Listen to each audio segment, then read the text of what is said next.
কামিনদার কাজ করতেছে, যাই হোক প্রচণ্ড রিক্সের কাজ। এই দেখেন, এই যে প্রায় 5 তলার উপরে, কিছু দেখা যায় না, অনেক উপরে কাজ করতেছি, কত একটা রিক্স। এই সেন্টার একটা আছে জাহাঙ্গীর ভাই, সেন্টার একটা আছে।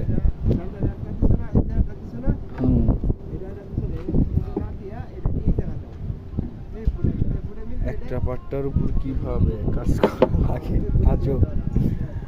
আল্লাহ, দেখেন কিভাবে দাঁড়াইছে, দেখেন দেখেন। প্রবাসের টাকা অনেক শান্তির টাকা, সিরিয়াসলি প্রবাসের টাকা অনেক শান্তির টাকা, নয়তো এইভাবে কেউ কাজ করতে পারতো না। আমিও দাঁড়ায় রয়েছি সেম এরকম একটা পাইপের উপরে, আমি তো দাঁড়ায় রয়েছি, ওই কাজ করতেছে। সাইড দাও, উপরে অ্যাঙ্গেল করে উপরে দিয়ে